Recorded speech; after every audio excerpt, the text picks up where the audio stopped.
MC के senior VP equity Amit Premchandani जुड़े हैं, उनसे बात करेंगे। Amit ji, good afternoon. Earning season half way through, clear star इस मार्केट का इस समय है आईटी, जो पूरी सिचुएशन पलटी है। इस सेक्टर पर आप क्या व्यू रख रहे हैं अभी? ओवरऑल सेक्टर का अगर आप देखते हैं तो आईटीज का line with expectation, while mid cap or small cap expected better numbers है। करेंसी डेप्थ का बेनिफिट तो होता है। सो ओवरऑल अपग्रेड आए हैं फॉर द लास्ट क्वार्टर्स। आपके वॉइस में प्रॉब्लम आ रही है, रिकनेक्ट करेंगे आपसे दोबारा और समझेंगे मार्केट आउटलुक और आईटी पर आपका क्या नजरिया है। लेकिन श्रेया बात कर रही हूँ, आप आईटी पैक पर अपनी राय रख रहे थे सर, बताइए।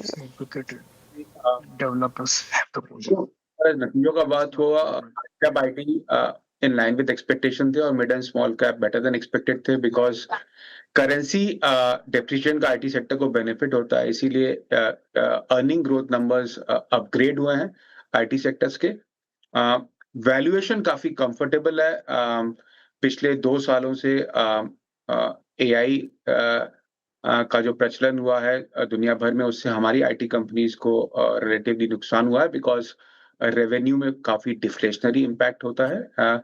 करीब 15 से 20% एग्जिस्टिंग रेवेन्यू पूल में डिफ्लेशनरी इम्पैक्ट हो रहा है, और जो एआई लिंक्ड रेवेन्यू हमारी आईटी कंपनीज जनरेट करेंगी वो लैग से आएगा। सो ये एक ट्रांजिशन फेज है जहाँ पे जो डिफ्लेशनरी इम्पैक्ट है रेवेन्यू का वो दिख रहा है, और जो बेनिफिट होगा एआई का एट द इम्प्लीमेंटेशन फेज, वो सेकंड स्टेज है आईटी सर्विसेज कंपनीज में जो अभी आने वाली हैं। डील विंस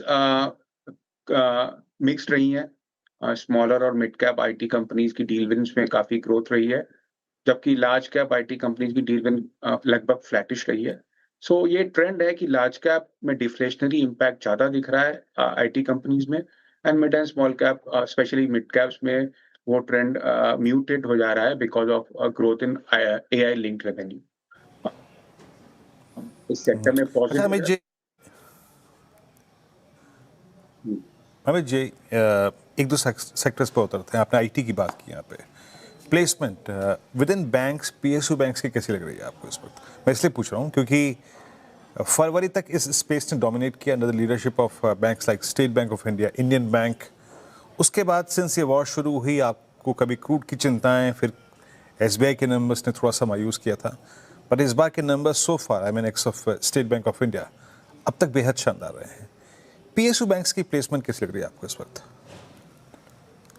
पीएसयू बैंक्स में जो लोन ग्रोथ है वो काफी रिवाइव हुई है, बिकॉज अगर आप लोन ग्रोथ देखें जो 12% से मिड टीन लेवल पे हमारी लोन ग्रोथ हुई है, वो लार्जली कॉर्पोरेट लोन ग्रोथ से हुई है, और पीएसयू बैंक का लोन बुक कॉर्पोरेट हेवी है। सो लोन ग्रोथ में रिवाइवल आया है पीएसयू बैंक्स का, बट हमें लगता है जो आरओए ट्रेजेक्ट्री है स्पेशली पब्लिक सेक्टर बैंक की, वो पीक आउट हो चुकी है, और आरओए में अभी यहाँ से बढ़ोतरी होना मुश्किल है पब्लिक सेक्टर बैंक की, क्योंकि जो क्रेडिट कॉस्ट एस्टिमेट है या क्रेडिट कॉस्ट नंबर्स हैं पिछले 2-3 सालों के, वो बॉटम ऑफ द साइकिल में है।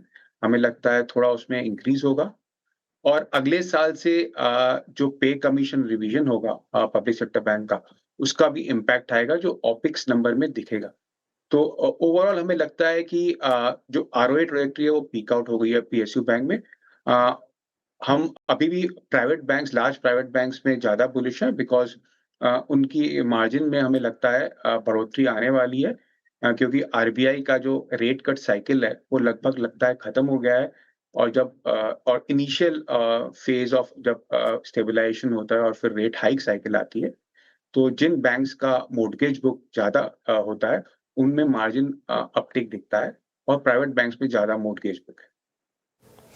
ओके, ऑटो स्टॉक्स पर अब आपका क्या व्यू है, और विद इन ऑटोज कोई स्पेसिफिक स्पेस जो आपको ज़्यादा अच्छी लगती हो? ऑटो स्पेस में मेरा व्यू पॉजिटिव है। हमें लगता है कि डिस्क्रेशनरी कंजम्पशन में ग्रोथ पिछले 1 साल से आई है, और उस डिस्क्रेशनरी कंजम्पशन में सबसे बड़ी ग्रोथ ऑटोमोबाइल में आई है। With in automobile passenger vehicle में मैं ज़्यादा बुलिश हूँ, because penetration level passenger vehicle में काफ़ी कम है इंडिया में। आरओसी प्रोफाइल ऑटो सेक्टर्स की बहुत स्ट्रॉन्ग है। रिलेटिवली अगर दुनिया से कंपेयर करें तो इंडियन ऑटो कंपनीज़ का कैपेक्स काफ़ी कम रहता है एज़ कंपेयर टू बाहरी देशों के auto companies. Double digit volume growth पिछले कुछ क्वार्टर से देखी गई है और हमें लगता है ये कंटिन्यू रहेगी। कमोडिटी प्राइस इन्फ्लेशन जो एक कंसर्न था ऑटो सेक्टर में लास्ट क्वार्टर वो भी टेपर डाउन हो रहा है। आप देखें एल्यूमीनियम के प्राइस भी पीक से करीब 15% गिर गए हैं।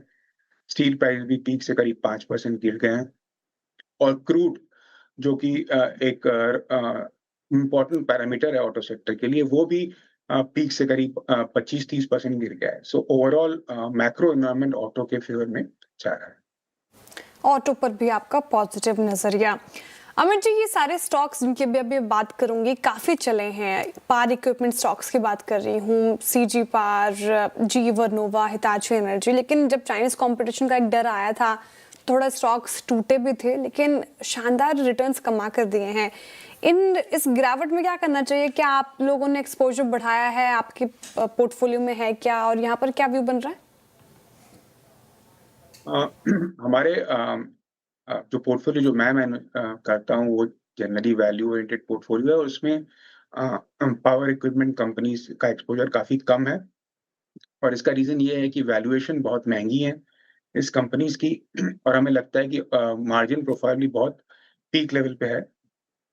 जो ओवरऑल सप्लाई कंस्ट्रेंट है इस सेक्टर में, इन द सेंस डिमांड बहुत स्ट्रांग है और सप्लाई ओवरऑल कैप्चर हो चुकी है। सबके ऑर्डर बुक बहुत स्ट्रांग है।